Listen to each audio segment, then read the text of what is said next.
윤 작가 주석 TV 채널을 시청하시는 분들께 먼저 권고의 말씀을 드립니다. 성경이 오점이 없는 창조자 하나님의 말씀임을 증명하는 근거는 바로 성경의 예언입니다. 인류 역사에는 예언이 성취된 연대기가 기록되어 있습니다. 성경의 창세기 1에서 11장은 인류 문명의 발상지 메소포타미아 지대에서 최초로 인류 문명이 시작되기 이전에 약 2000년간 거성 문명이 있었다고 기록하고 있습니다. 그리고 메소포타미아 문명 이후 오늘날까지 약 4000년의 역사에서 일어날 일들을 예언했고, 더 나아가서 오늘날 하이테크 산업 기술의 기하급수적인 발전이 성경의 종말론에 관한 예언을 성취하고 있다고 기록되어 있습니다.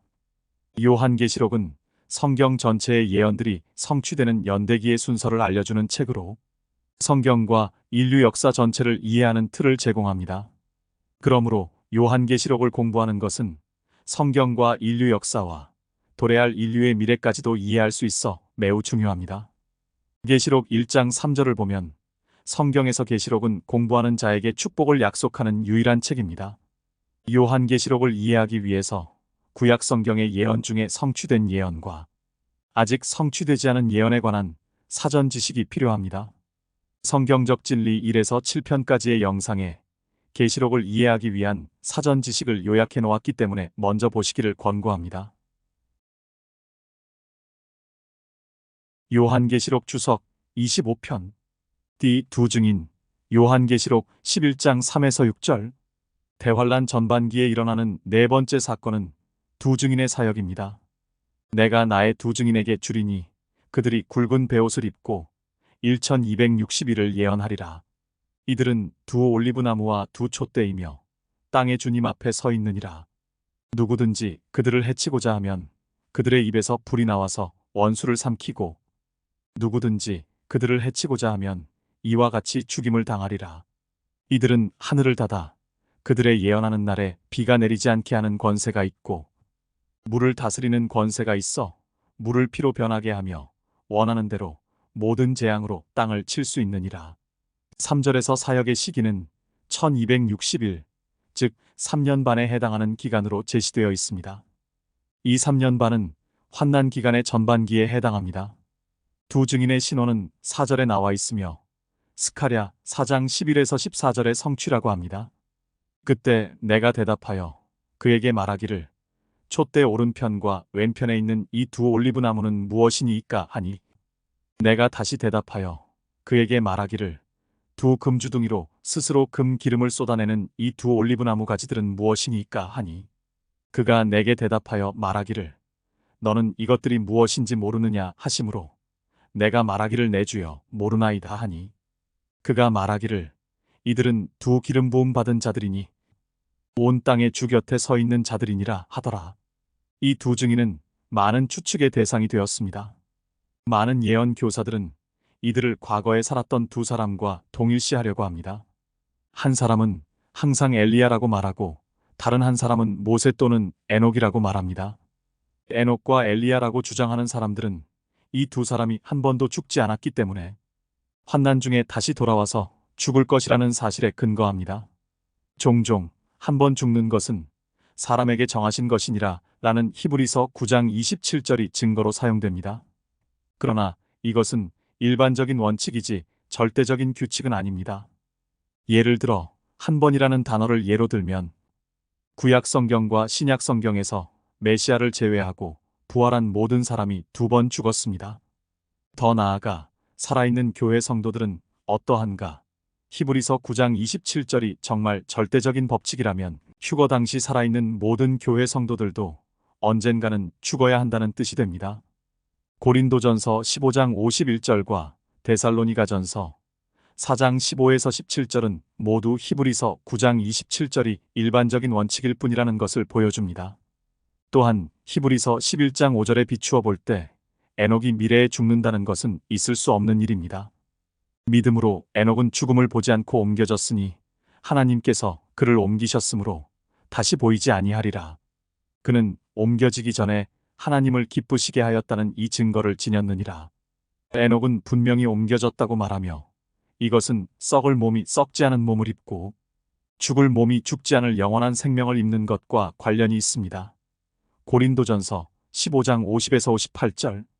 엘리야는 이미 하늘 왕국에 들어갔고 엘리야의 육체 상태로는 들어갈 수 있는 사람은 아무도 없었기 때문에 그도 마찬가지입니다. 고린도전서 15장 50절. 이것은 엘리야나 에녹이 이제 죽지 않을 영원한 생명의 존재이기 때문에 죽을 수 없다는 것을 의미합니다. 엘리야와 에녹을 엘리야와 모세로 만들고자 하는 사람들은 이들이 변모 사건에서 메시아를 따라 나타난 두 사람이라는 사실에 근거합니다. 그러나 이것은 매우 어설픈 증거이며 인과관계를 거의 보여주지 못합니다. 다른 사람들은 이 두 사람이 미완성된 사역이 있었기 때문에 이번에 다시 돌아와서 그 사역을 마무리할 것이라고 말합니다. 이것은 매우 주관적인 판단이며 구약 성경의 많은 사람이 같은 이유로 지명될 수 있습니다. 두 증인이 행한 기적이 모세와 엘리야의 기적과 비슷하다는 사실은 하나님께서 다른 사람들을 사용하여 동일한 기적을 행할 수 있었기 때문에 충분한 증거가 되지 않습니다. 이 두 사람은 환난 중에 하나님이 일으켜 세우실 두 명의 유대인 선지자로 받아들이는 것이 가장 좋습니다. 그들은 완전히 미래의 인물이지 과거의 두 사람이 아닙니다. 성경은 엘리야가 환난 전에 돌아올 것이며 환난 중에 사역을 수행할 것이라고 분명히 가르칩니다. 그러나 엘리야를 두 증인 중 한 사람으로 만드는 성경적 근거는 없습니다.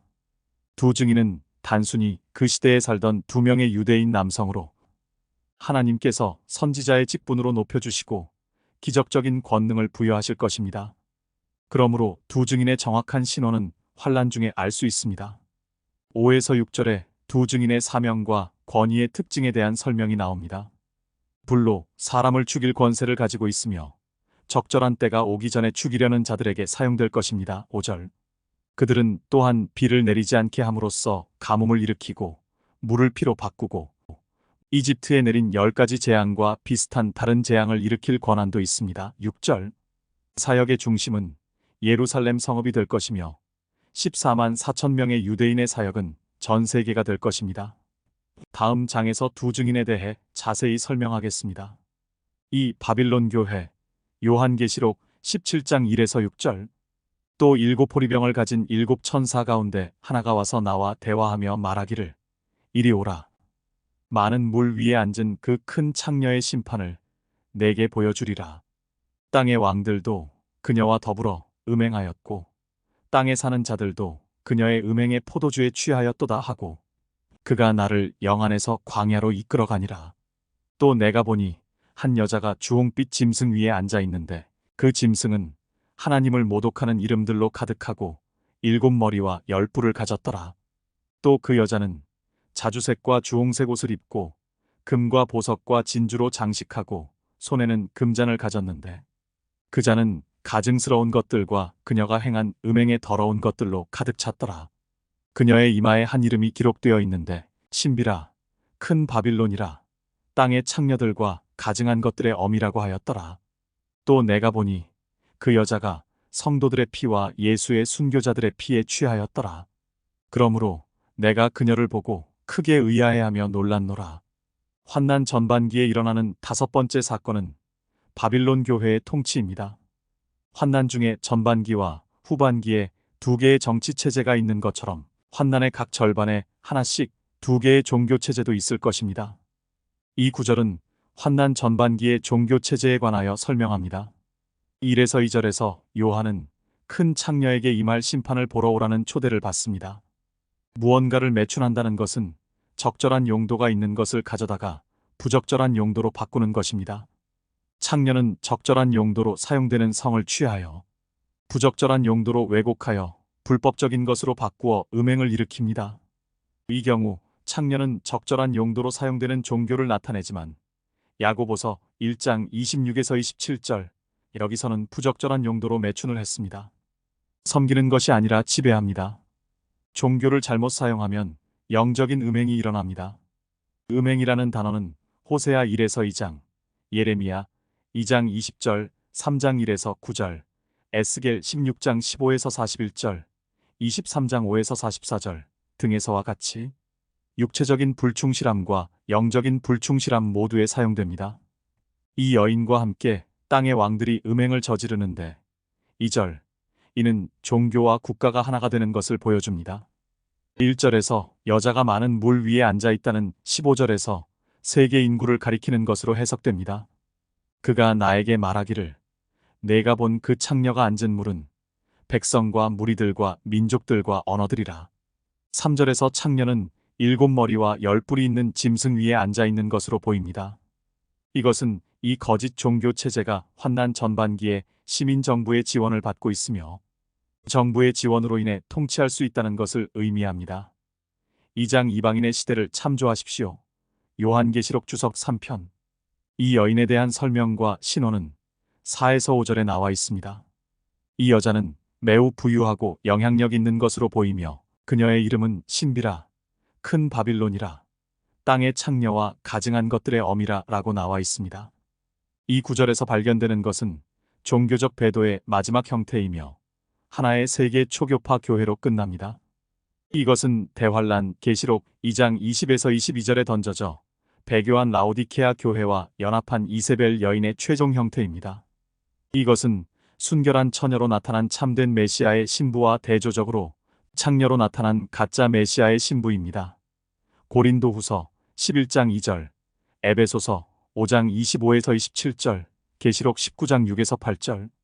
창녀 바빌론은 환난 전반기에 종교 문제를 다스리는 단일 세계 종교 체제를 나타냅니다. 세상 민족들 많은 물을 다스리며 종교 문제를 완전히 통제하고 정부의 마지못한 지원을 받습니다. 이 세계 유일 종교의 본부는 우상 숭배와 거짓 종교가 시작된 곳이기 때문에 우상 숭배의 어머니인 재건된 성읍 바빌론이 될 것입니다. 창세기 11장 1에서 9절. 6절에서 여자는 메시아를 위해 순교한 사람들의 피에 취해 있습니다. 이것은 누가 5째 봉인 성도들을 죽이고 다치게 했는지에 관한 질문에 대한 대답입니다. 거짓 초교파 교회입니다. 14만 4천 유대인의 사역으로 구원받은 무수한 이방인들은 바빌론 교회의 박해를 받게 될 것이며 많은 사람이 순교하게 될 것입니다. 요약. 이상은 환난 전반기의 사건들입니다. 일부는 연대기 순서대로 순차적으로 진행되며 일부는 시간 순서대로 이어집니다. 여기에는 봉인 심판과 나팔 심판이 포함됩니다. 또한 환난 전반기에 일어나는 5가지 사건이 있습니다. 그 사건들은 다음과 같습니다. 첫째, 엘리야의 사역. 둘째, 14만 4천 명의 유대인과 전 세계적인 부흥. 셋째, 두 증인의 사역. 넷째, 열왕의 정치체제. 다섯째, 교회 바빌론의 종교체제입니다. 장차 일어날 7년 대환란은 지상에 살고 있는 불신자나 유대인 14만 4천 명이 전하는 왕국 복음을 믿음으로 구원받은 자나 모두 매우 고통스러운 때가 될 것입니다.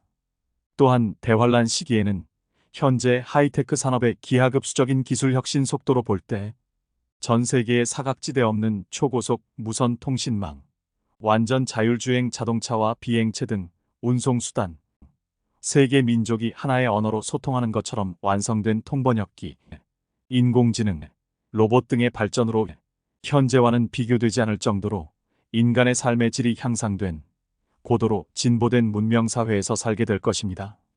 성경 지식이 없이 대환란의 심판에 직면한 사람들은 봉인심판, 나팔심판이 지상에 임할 때 지구 환경 오염과 온난화의 가속화로 지진, 화산 폭발, 토네이도, 태풍과 같은 자연재해의 발생 빈도와 강도가 높아졌다고 여길 것입니다. 구원받았으나 하나님을 아는 지식이 부족함으로 성경의 종말에 관한 예언을 무시하거나 거부해서 휴거되지 못한 신자 중에는 실제로 봉인심판과 나팔심판이 성취되는 것을 목도하면서 유대인 14만 4천 명이 전하는 왕국 복음을 경청한 후 회개하는 신자들이 있을 것입니다. 이 신자들 대부분은 대환란 후반기에 적그리스도가 짐승의 표 666을 받으라고 강요하는 것을 거부하고 목베임을 당하는 순교를 할 것입니다. 계시록 7장 13에서 15절. 이 순교자들은 지상 재림하신 예수 그리스도께서 세우신 천년왕국에 입성하기 위해 부활할 것입니다. 계시록 20장 4절. 올리브산 담화에서 예수님은 멸망에 가증한 것, 사탄이 거룩한 곳, 즉 제3성전의 지성소에 앉는 것을 보면 세계 각지에서 왕국 복음을 전하는 14만 4천 명을 포함한 모든 유대인은 유대 땅, 즉 이스라엘 땅에서 탈출해 도피처로 피하라고 말씀하십니다. 마태복음 24장 15에서 20절. 그리고 이 피난하는 날이 겨울에나 안식일에 일어나지 않도록 기도하라고 말씀하십니다. 20절. 이때까지 유대교 율법을 지키면서 예수님의 메시아 되심을 거부하고 있는 완고한 유대교인은 안식일에 1km 이상을 여행해서는 안 된다는 율법을 지켜야 하고, 안식일에는 모든 교통수단이 운행하지 않아 신속히 도피할 수 없기 때문입니다. 또한 팔레스타인 지역은 겨울철에 비가 많이 내려 말랐던 계곡이나 냇가에 물이 범람하고 단단했던 땅이 수렁처럼 물러져 차량을 운행하거나 사람이 걷고 뛰는 것이 불편해 도피할 수 없게 될 수 있기 때문입니다. 이 시기는 예언의 연대기에서 환란 중반기입니다. 이 사건과 동시에 환란 후반기가 시작되면 지상에는 전도자가 없을 것입니다. 교회는 이미 휴거되었고 유대인 전도자 14만 4천 명은 도피처로 도피했기 때문에 사실상 구원자가 없습니다. 왕국 복음을 믿는 신자가 짐승의 표를 거부해 순교당하기 전에 전하는 복음을 듣고 구원받는 자가 있을지 모르겠지만, 후반기가 시작되기 전까지 구원받지 못한 사람은 사실상 구원받을 기회가 없을 것입니다. 지금 지상에 살고 있는 사람 중에 대환란을 직면하는 사람이 있다면 전반기까지 구원받지 못하고 더욱이 짐승의 표 666을 받게 될 때 적그리스도가 통치하는 고도로 진보한 하이테크 산업사회, 즉 사탄이 하나님의 의의 왕국인 낙원을 복제한 거짓 낙원의 혜택을 누릴 수 있지만, 동시에 고통과 재앙이 수반될 것이고 결국 영원한 불못에 떨어지는 하나님의 심판을 받게 될 것입니다. 계시록 20장 11에서 15절.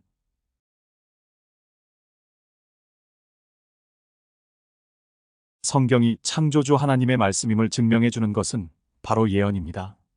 구독과 알림을 설정해 놓으시면 매주 일요일 오후 7시에 올리는 요한계시록 주석을 보실 수 있습니다. 요한계시록은 구약 성경의 모세오경과 예언서들, 그리고 신약 성경에 흩어져 있는 모든 예언 중에 이미 성취된 예언들과 오늘날 현재 성취되고 있는 예언들과 성취가 임박한 예언들을 구별하는 틀을 제공합니다.